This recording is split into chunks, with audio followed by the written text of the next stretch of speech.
Hello, orchid addicts of all various colors and shapes. Eeny, meeny, miny, mo. It is I, Leonard, Off with their heads. and welcome back to my channel. Everybody seems to be bored right now. Meanwhile, I'm still waiting for winter, and I might be waiting until next year. So yeah, today there's a little bit of snow, but the temperatures have been consistently around like 2 degrees Celsius.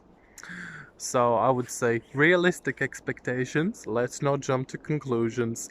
It's probably gonna melt off tomorrow and we're still going to continue with this extremely prolonged autumn. And for the north of Europe, that's not typical. So yeah, climate change. It's definitely not real. It's not like it's happening here and now. It's like one of those things you hear about of cataclysmical events happening like 200 years ago, and you can't bring yourself to imagine how it would be actually like. But it's happening now, baby. It's quite ridiculous. Like it's a thing that's very actual, and people have been bragging about it for like tens of years, but it's here and now, and we're barely noticing it, and we're taking barely any actions against it.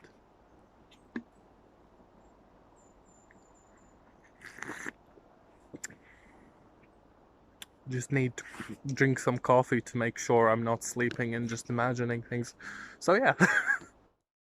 Right now I wanted to like show you a bit of what's going on around like the environment, because tulips have begun to germinate, other flowers are readying for spring festivities, galantis or snowdrops, they're in bloom, and it's only the very beginning of February. Hope they don't freeze off. First off, I wanted to show you one of my favorites playing flowers in bloom. This is my dog. He's a bear dog, a miniature version. His name is Shrek. He eats people in his free time. Isn't that right, you ogre? Yeah, he's really enjoying the weather because he's fit for it. Anyway, you can see there's a little bit of snow. It's just a droplet. It's not qualifying for actual winter, considering it's only 2 degrees right now plus in Celsius, and my arms aren't even freezing off.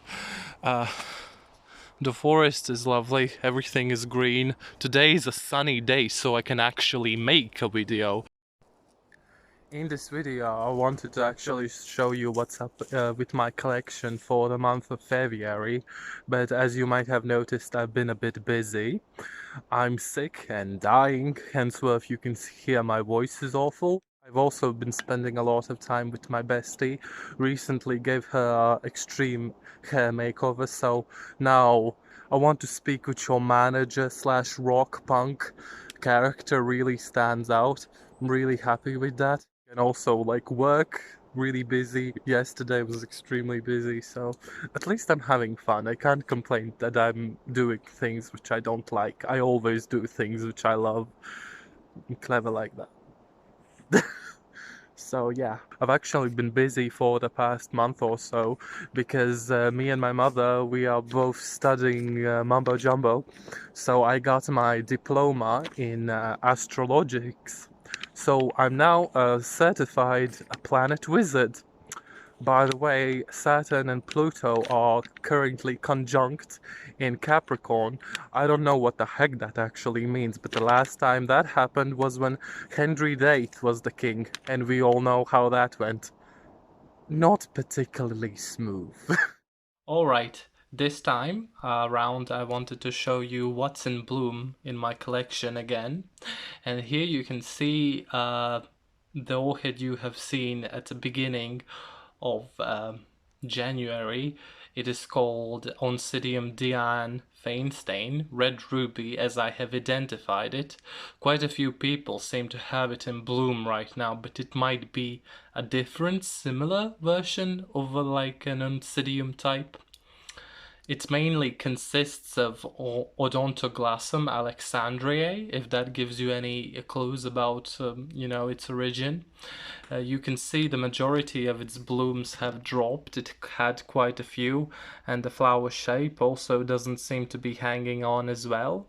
It has been in bloom for exactly a month, so it's a decent blooming time for an Oncidium, and it also grows fairly fast.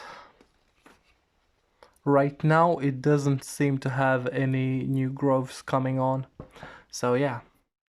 Many people might know that right now is the dendrobium season, and this is my most floriferous dendrobium in bloom right now.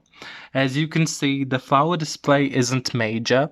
That is because this orchid did not have the dry winter rest which it needed for the better type of flowering, but in any case it's still quite delightful. You can see this is a very typical Dendrobium nobile bloom. It's medium big and it has a wonderful fragrance of hyacinths. It's a beautiful purple color with a light center with slight yellowness in the throat. The closest thing I identified it was to Comet King. But I don't think it really is that because the throat is not yellow enough. I don't know what it is exactly, but I don't really care.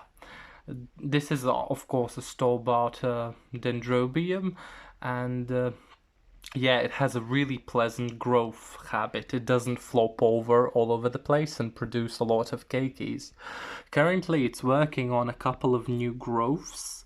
One here, and one there, farther along. Oh, and also one here. So it has a complete 4 new growths coming out right now, as much as I can see it. So that's a very good showa. And here's my Phalaenopsis Harjin Fancy. It doesn't cease to please. You can see here it has an old bloom hanging on. It's really astonishing because it's able to hang on to its blooms for a very long time.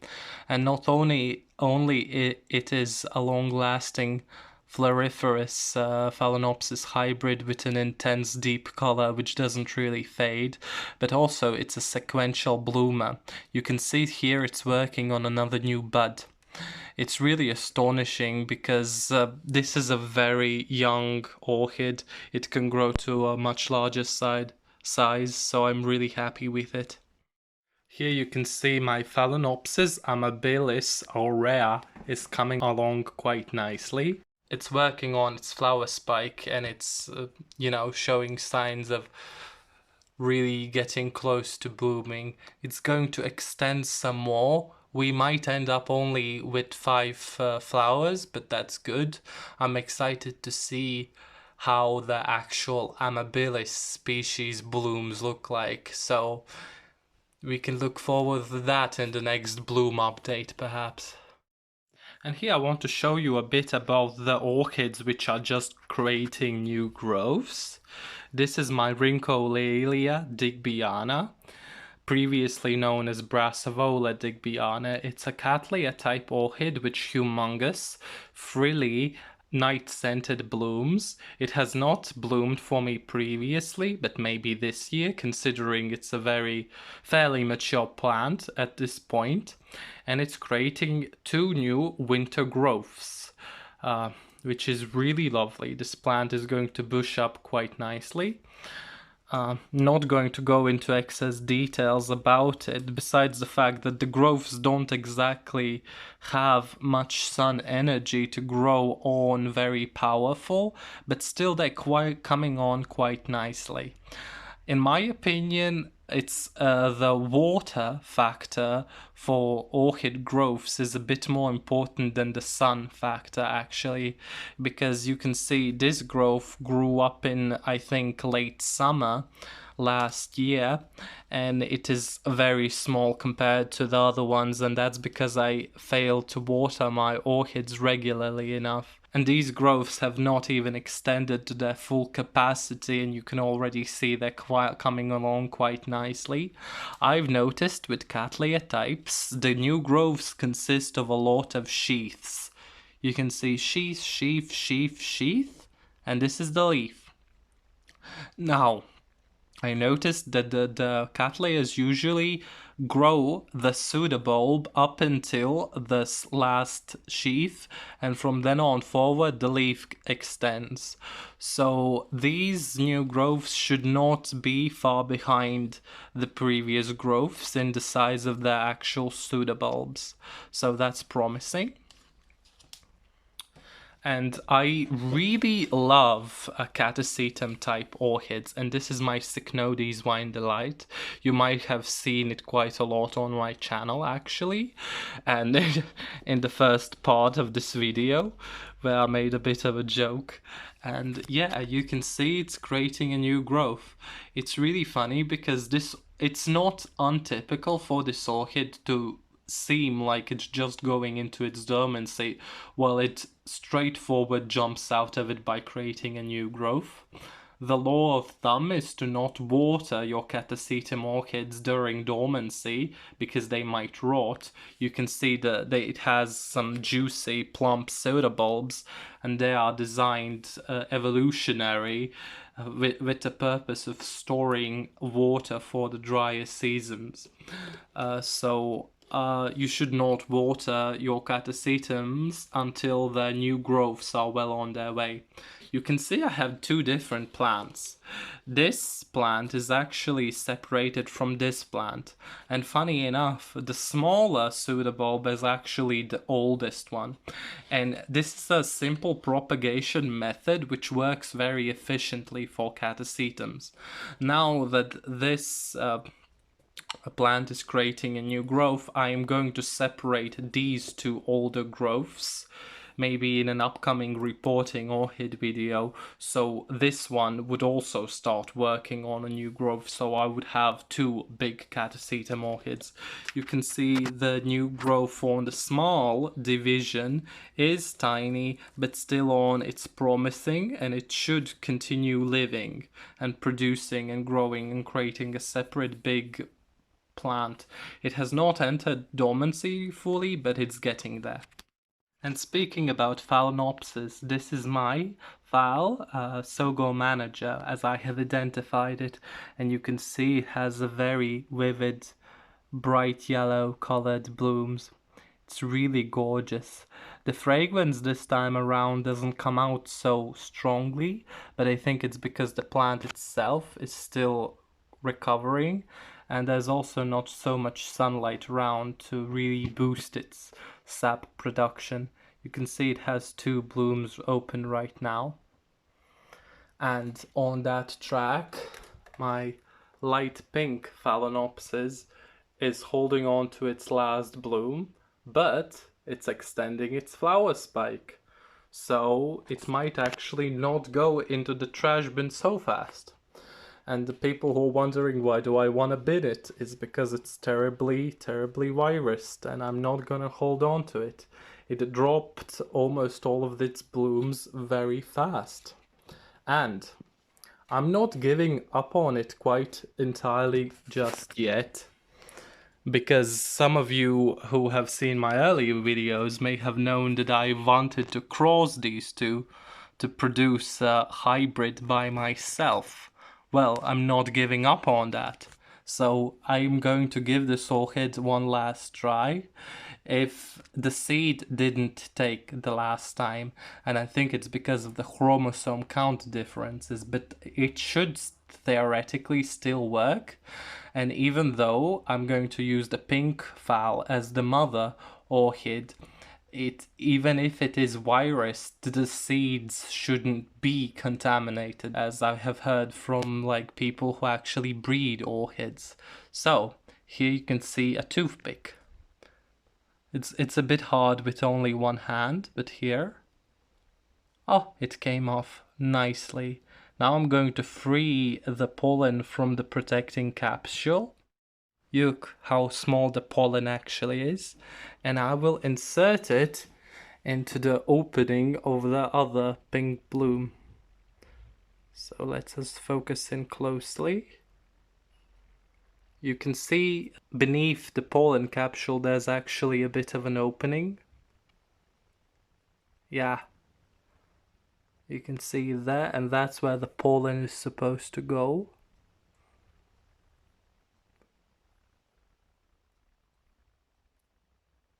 One is in.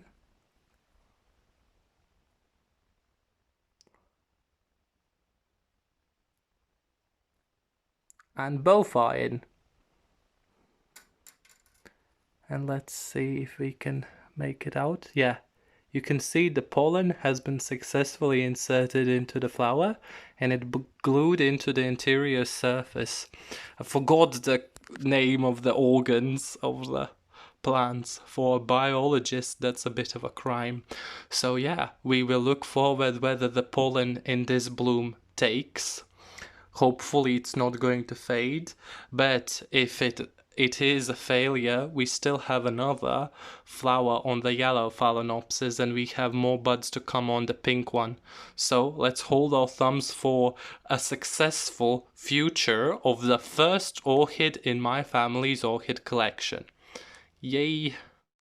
Alright, thank you for watching my video. Remember to give me that thumb and see you next time. By the way, thank you Roger for making a video about you deciding that you ain't gonna invest money in cigarettes anymore so you can direct them more on orchids. Very reasonable, genius decision. I was going to quit smoking too, but I've kind of forgot about it, you know, guilty. So I quit 4 days ago, kind of sorta, you know, you can say that. Hadn't had cigarettes in 4 days. Not that I smoked much to begin with, but yeah, don't feel anything. Just nothing, just don't care. So okay, bye.